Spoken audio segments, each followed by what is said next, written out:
Oh, so got a new or rebuilt Ficum. I just sent it out to SIA Electronics. So I just received it back. Man, it took about 3 weeks to get back. It's not on their part. It was USPS. So it wasn't in there. It wasn't SIA's problem. It was. I don't know why it took freaking 3 weeks. So I bought a truck. The guy said the Ficum was bad. He said it goes into tractor mode. However, so far after owning the truck for a few months, so far it hasn't acted up on me. So I really can't diagnose the problem. I just went off of what he said. It ran fine for me. No check-in, just like nothing whatsoever. So figure get a new Ficum. So I bought this off of Facebook Marketplace for $250, and then another $250 for SIA to repair it. So I did plug it in prior to sending it to them, so it does start the truck. So that's not. So we know it was in working order. So I asked them to repair it, or more of a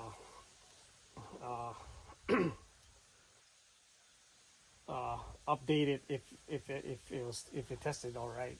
So apparently it tested okay, or they didn't say what was wrong with it. So I was hoping they'd tell me if it was a bad capacitor or what, but they updated it anyways, which is hopefully that's a good thing. And then I'll have an extra, and I'll probably end up sending this back to them too as well.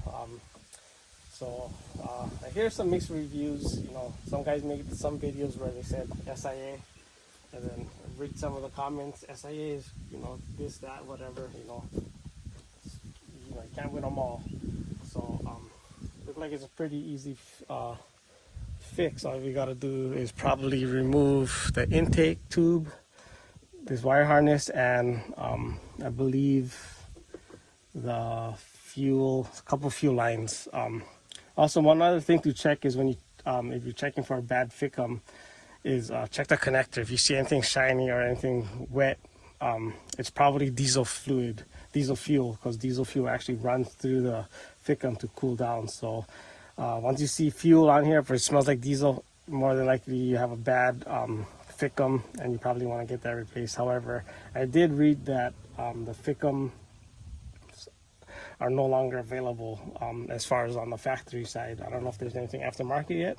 I'm not sure, but yeah, I don't know. We'll see. Get it replaced. Got this intake tube.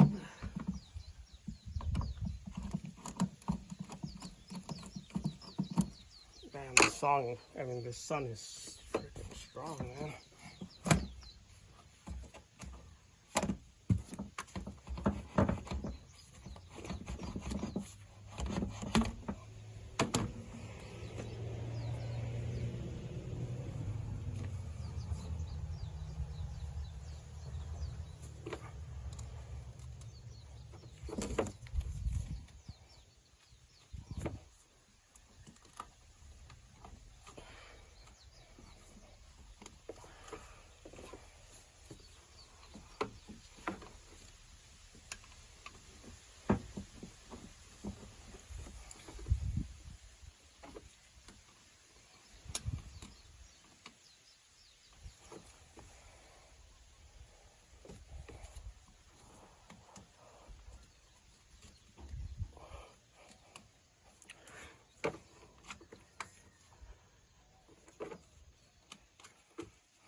I'm just smelling diesel.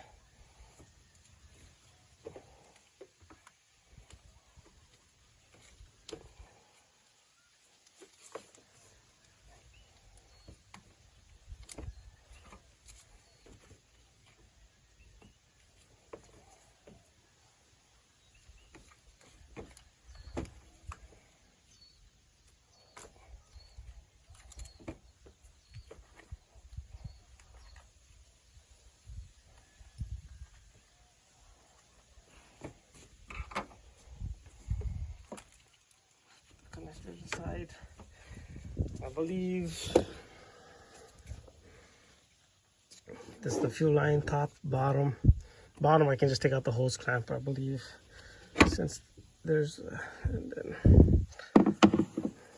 and I think 3, 1, 2, 3.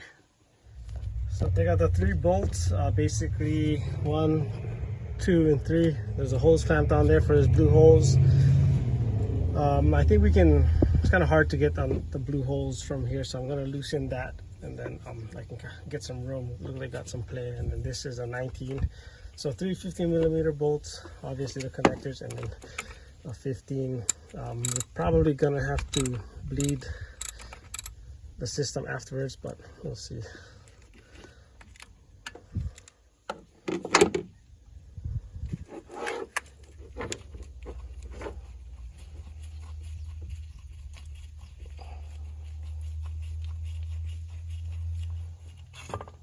Oh yeah, there's that. You could probably leave that, and then this, I don't know if you can see this little tab here.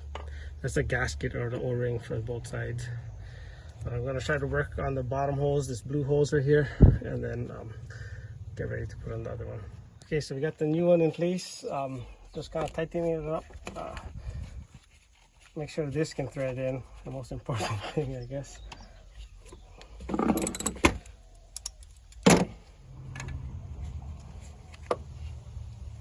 It can stay there.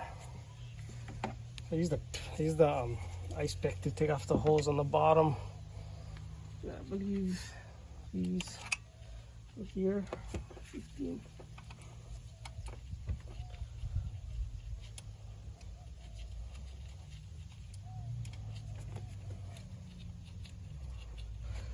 Oh man, I'm doing this in a nice summer, hot afternoon, and the sun is on my back. I should have done this in the garage. I don't know what I was thinking.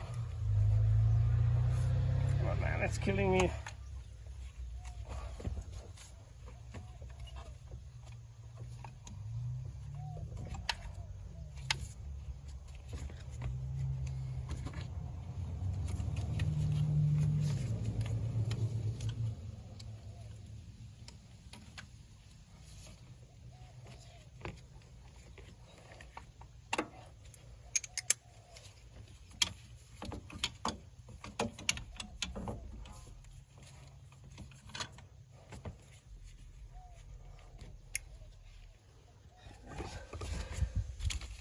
On the clamp.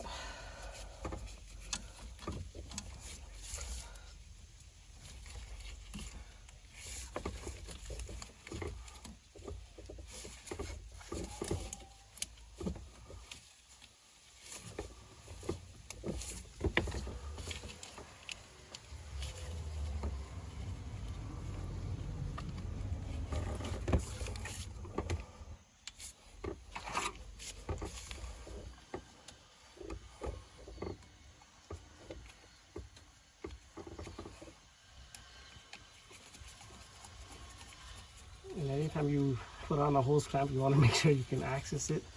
After everything is together, now you gotta tighten it or adjust it or whatever you gotta do when everything's on.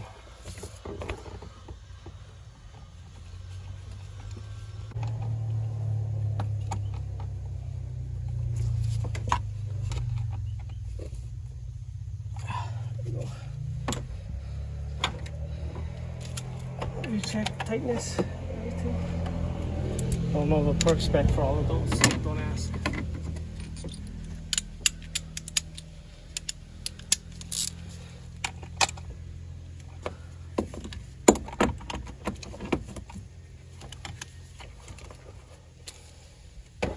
Now, put these back. Typically, when you take these off, you want to take off this bottom one, then this one, because if you can see how it is, typically it's like this when it's installed. Hold on, let me show you. Side by side, and then with this one out of the way, this harness kind of helps give you a little bit more room removing this one. So same thing with installing. Put this one first, this one second.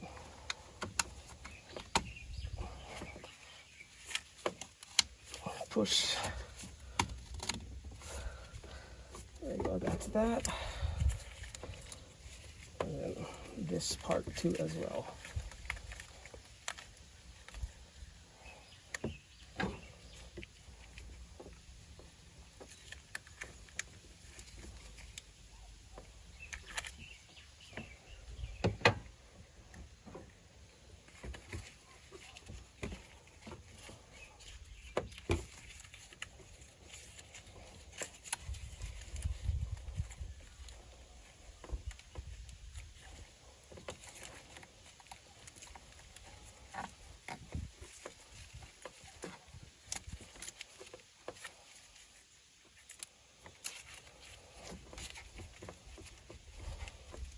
sure that doesn't rub anything. That's gonna come out.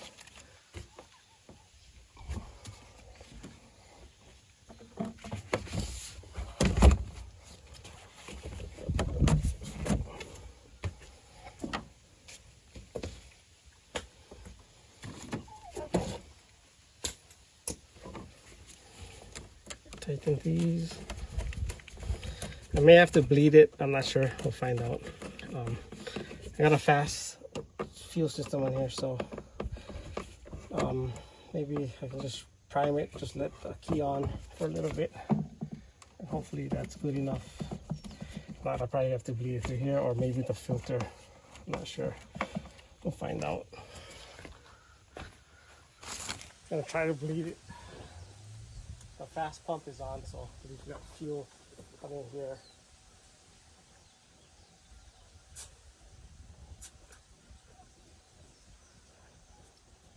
Did hear some air. Well, see if that's adequate enough.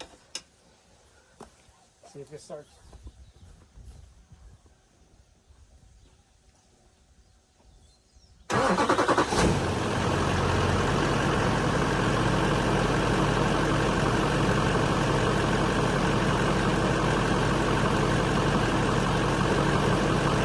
Well, the truck starts. It looks like I didn't really need to bleed it. I did purge it just a little bit. I did hear some air come out, so we'll see if there's any leaks now.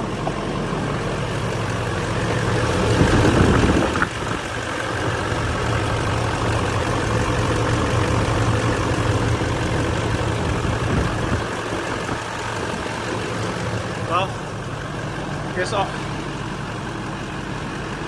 I guess all it's left to do is test drive the car and pray that I don't break down on the side of the road. Alright guys, so I'll probably get this one sent out and we'll go from there. Yeah, so I did end up having to move this hose. I had to re-index it because it was touching this bracket right here, so I was afraid it's gonna touch and cut the fuel line, and it was also rubbing this coolant hose right here. So I just loosened it with a 16 or 17 millimeter, and I just adjusted it and I made it tight again. So at least now we got some clearance. There's no rubbing here and not touching the coolant hose too as well. So and that should be good.